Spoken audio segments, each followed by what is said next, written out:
This week, a one-liner exploit for X, the danger of searching for Chrome using Bing, exposing your Docker API. You can find sensitive data in the cloud, believe it or not. Exploiting users by embedding videos in Word documents, dead web apps, hacking BGP routes, a new DHCP vulnerability, and hacking your brain. Jason Wood from Paladin Security joins us for expert commentary to discuss the 12 days of malicious Python libraries that are found and removed from the Python repositories. Stay tuned for all that and more on this episode of Hack Naked News.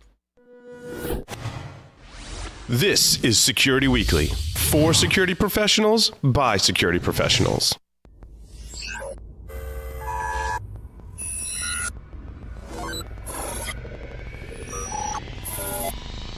Broadcasting live from G-Unit Studios in Rhode Island, it's the show that brings you the security news each week. And despite popular belief, we do wear pants. It's Hack Naked News. Do you have a website, an external presence, employees, an office? Any of these things can be compromised and attacked. How are you defending your assets? Have you penetration tested your public assets? Start 2018 by taking a proactive approach to securing your vulnerable areas. Black Hills Information Security has been helping companies find their weaknesses since 2008. Email consulting at blackhillsinfosec.com and see how they can help you sleep better at night. Welcome to Hack Naked News. This is episode 195 for October 30th, 2018. I'm your host, Paul Asadorian, and we're broadcasting live from G-Unit Studios in Rhode Island.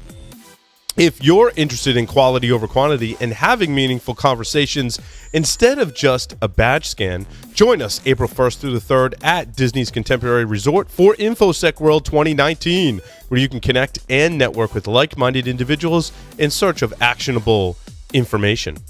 Use the registration code EvenOS19-SEC-WEEK for 15% off. That's for a main conference pass or a world pass. It's going to be a lot of fun. InfoSec World is a great conference. Very much looking forward to it. In addition to looking forward to the security news for the week. An easy-to-exploit privilege escalation bug is present in OpenBSD and other big-name operating systems. Several big-name Linux and BSD operating systems are vulnerable to an exploit that gives untrusted users powerful root privileges. I mean, we all know the power of root because we've all deleted something by accident or misconfigured something by accident as root. In any case, the critical flaw in the x.org server, which of course is the open source implementation of the X11 system that helps manage graphical displays, which has been around for a really long time, probably, well, maybe not before Jeff or Doug, or certainly not Jack. But it affects OpenBSD, which is widely considered to be one of the most secure operating systems. It also impacts some versions of Red Hat, Ubuntu, Debian, and CentOS distributions of Linux. Now, it's important to note that there are some limitations. With the exception of OpenBSD, which is supposed to be really secure, most other operating systems running a vulnerable version of X require attackers to have an active console session. That means attackers must be using the physically attached keyboard and mouse, not a remote session. The requirement is, and I quote from the article, a huge limitation. Search for Chrome on Bing, and you might get a nasty surprise.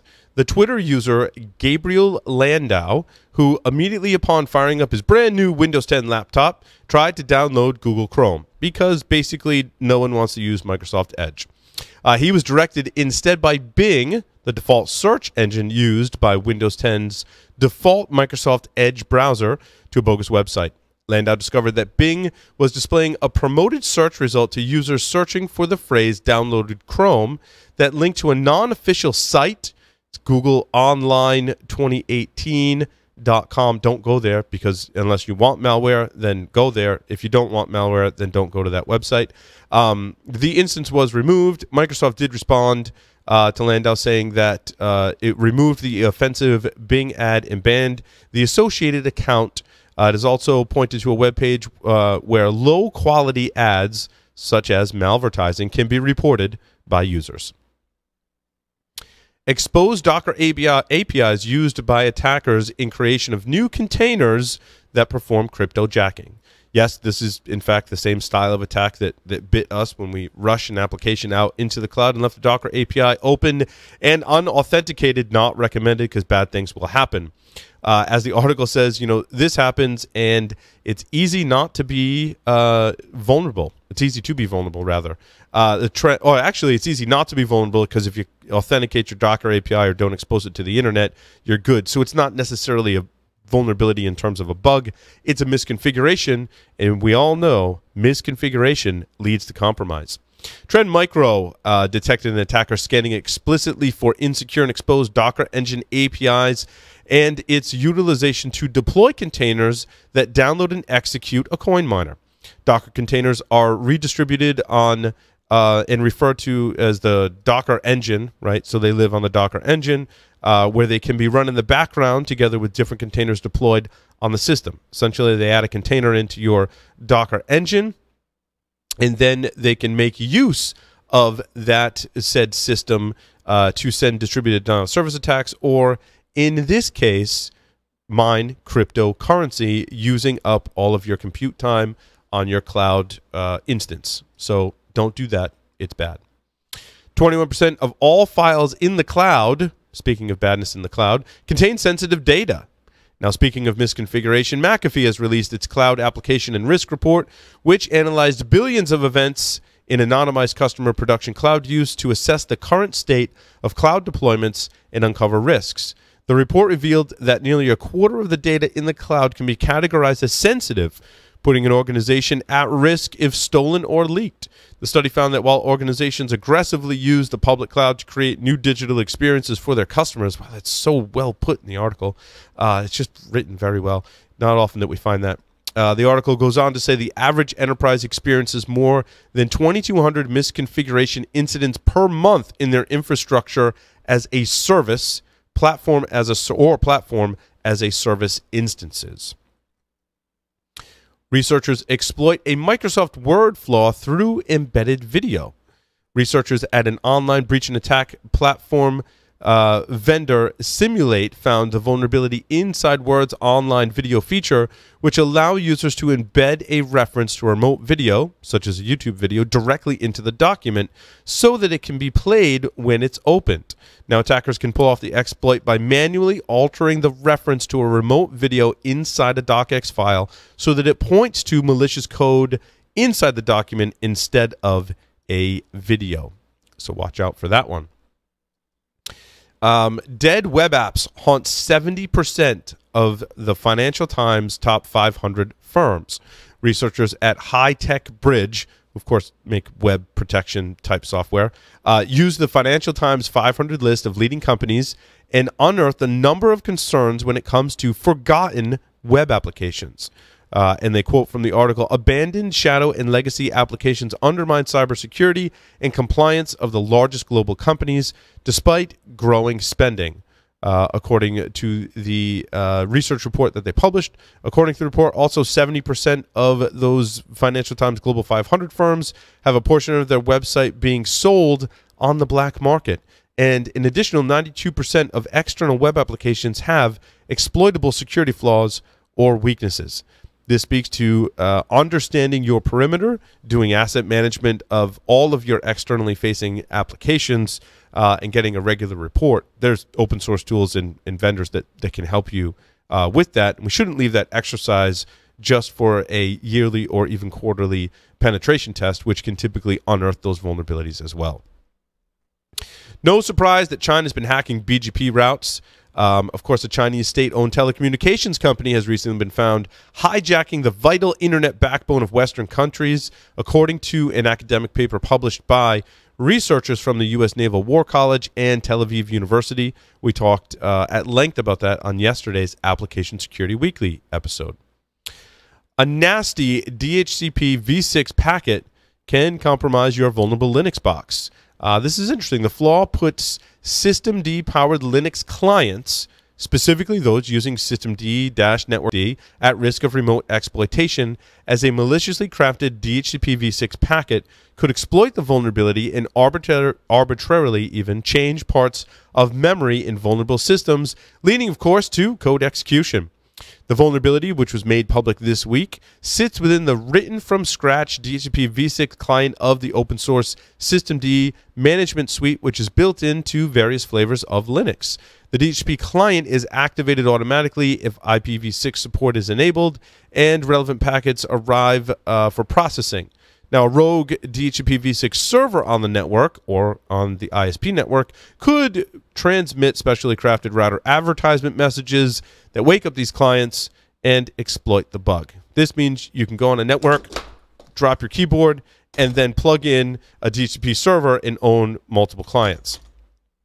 And break your teleprompter, preventing you from reading the last story that's on the teleprompter that I don't have my backup notes up for yet. But if you hang in there and listen to some on hold music, I can read the last story, which is really interesting because it's about hacking your brain. That's right. The brain implants are a thing, and not just on Black Mirror. The research paper states, and this was done in collaboration with Kaspersky and a University of Oxford Functional Neurosurgery Group. And so brain implants are a thing. So here's what it says about brain implants. Hardware and software to underpin this exists too. So deep brain stimulation, or DBS, is a neurosurgical procedure that involves implanting a medical device called a neurostimulator or implantable pulse generator, IPG, in the human body to send electrical impulses through implanted electrodes to specific targets in the brain for treatment of movement and neuropsychiatric disorders. And like so many IoT devices, including the ones they could put in your brain, the Kaspersky Lab and University of Oxford's Functional Neurosurgery Group warn in a joint report that brain stimulation devices used to treat disorders like Parkinson's and OCD carry with them security vulnerabilities that would potentially allow attackers to manipulate the medical implants. Those flaws, including things like vulnerabilities in web apps used to administer the device and bugs in the tablet and smartphone apps doctors use to set up and record data from the implants, as well as poor practices like using default passwords or unencrypted data transmissions. I don't want a device with a default password in my brain. I don't think I really want a device in my brain. But that's neither here nor there, because we're going to take a short break and come back with our expert commentary from Jason Wood, so stay tuned. Today's determined attackers easily bypass even the most advanced network defenses. Trying to ramp up staff to detect their backdoors can cost thousands of dollars and take months, even years. With Active Countermeasures AI Hunter, we enable junior analysts to detect even the most advanced backdoors in a matter of hours. Sign up for a demo and purchase our product today by visiting activecountermeasures.com/HNN. Active Countermeasures. Make every analyst a hunter.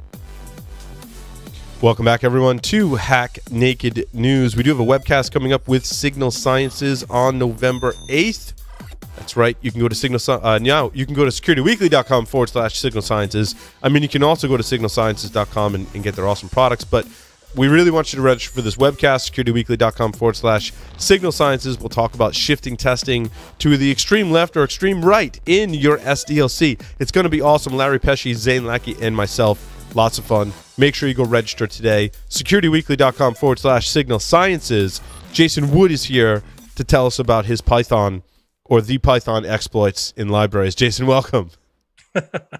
Hey, Paul, how's it going? Hey, it's going good. You know, I dropped my keyboard earlier. It's fine. It was kind of funny, I guess. And I had to sing to fill time. It was awesome. That's one way to rage quit a story, I guess. Mm-hmm. So yeah, this was an article published by ZDNet that caught my eye, and you can put this down into another warning to watch out for typos when you're pulling down remote resources or code to execute them. Like I said, in this case, we're talking about Python libraries that are part of the Python package index, or PyPI. ZDNet reports that a software engineer who goes by the nick of Bertus found and reported 12 different packages on PyPI that were malicious. Now, these packages have already been removed, so you can't go pull them down and take a look at them. But Bertus found these. Basically, he was writing a tool. He'd heard, based on this, an article he had read about malicious packages in repositories. So he's working on a scanner to look for this type of stuff, and he ran into 12 different packages he reported and had removed. The pattern that these packages follow is that basically they're typo squatting on the names. And this might be an area where using interestingly spelled project names can bite us in the rear end. For example, 4 of the packages that were cited by ZDNet were slight misspellings of the Django project for Python. Essentially, what would happen is the creator or the attacker of the malicious package would pull down the original, modify it to perform whatever actions it is that they wanted to take place, and then create a new package with, and not strip out any of the functionality of the original library, and then re-upload it to the repository for use. At this point, if somebody makes a mistake on their installation of the library and typos it, they're going to pull down this package. It's going to install successfully. And when they go to code against it, everything works as they expected because the attacker made some effort to make sure that things continued working. They were doing some modifications, though, adding additional code, changing the setup.py script, essentially to perform things like leaking data, gaining persistence on the server in some ways. The notes I saw were making modifications to the .bashrc file, as well as in one case, opening up a reverse shell back to the attacker. So I thought this was kind of interesting, not terribly new. I mean, we've had problems with typo squatting for years. And yeah, this is like Python library typo squatting, just kind of interesting take on typo squatting. And putting malicious libraries, packages, or add-ons into an ecosystem, which seems to be an increasing trend, which is very concerning for me. Yeah, and that was what I thought. I mean, how many times are you looking at developing something, looking at a tutorial or whatnot, say you need to have this package installed, and you just type it out and run it, and you really don't spend a whole lot of time thinking about what it is you just installed. It must be okay. It was written up. It's part of the repository. It's safe, right? And that's not necessarily a good choice. From the attacker's perspective, this is kind of interesting because they're going to have to spend a fair bit of time creating the new package, making sure that they didn't break the intended functionality. They put it out there and they wait. And they wait some more. And eventually somebody typos this, pulls it down, and installs it. But, you know, at this point, they have no control or idea who the victim is, what industry are they working in, what do they resources they have that might be of interest to the attacker. So it seems like it's not a very, obviously not a very targeted type of attack. Somebody's just going for access to systems on a kind of a spray and pray kind of model here. But, you know, they could get lucky. You know, something like the Django framework, for example, somebody typos it, puts it into their automated build process and rolls it out across a farm of servers, or they might just get somebody's dev box. So, you know, perhaps their goals are generic, so it doesn't really matter. I don't know. You know, for example, spammer probably wouldn't care who they infected as long as they got somebody with an internet connection. So some thoughts I had about this is really just around the idea of, Paul, like you said, you know, we've got this ecosystem here that is accepted for use. You know, it's trusted, and we don't think very much about what it is we're pulling down and installing. The repositories were very responsive in getting this removed as soon as Bertus reported them. They got this stripped down. They abandoned the account that was associated with it, or accounts. But obviously they can just create a new one. But if you're going to look at installing some of these libraries in your environments, I mean, you really need to, one, make sure obviously we're getting the name spelled correctly. But you know, also take a look at what this package is doing. I mean, do some evaluation of it, test it out, see if it's causing any unexpected changes to your system. I shouldn't install a Python package and have it modify .bash or C, for example. So deploy in a test environment where you've done some monitoring to check things out. Make sure you're updating your packages. This could help bubble up issues like this, where if you did typo something, you try to do the update's going to fail because the package has been removed. So that should help alert you to things that are going on. And plus, we kind of suck at updating these packages anyhow. If you skip any of these due diligence steps, this is going to be something that could come back to bite you in the end. So recommend you just be careful, pay attention to what you're doing. And this isn't limited to just Python. There've been reports of this happening on NPM and other repositories as well. Sweet. Yeah, I think it's up to the ecosystem that is providing these packages to do some level of due diligence, very similar to the, kind of Apple Store model. There's a lot of things to look out for. Malicious code in general, in just new applications or libraries. This typo squatting kind of attack. Also, kind of direct impersonation of other applications or libraries, right? Trying to be and look just like it, so that it's not so much a typo, but you're like, yeah, I want that one, but it's the wrong one. We see that in the the app stores all the time, and with websites too. So I think that there are projects that are implementing a lot of code to check that. I know Docker was doing that on containers, scanning them to make sure they weren't doing any, calling specific functions, or like you said, modifying a .bash file or something. So hopefully the protections get better. But I also like your suggestion of, when you build it, deploy it in an environment with some monitoring tools to see if it's doing anything that could be a security concern. Love it. And with that, that concludes the show. Thank you, everyone, for listening and watching. We'll see you next time on Hack Naked News.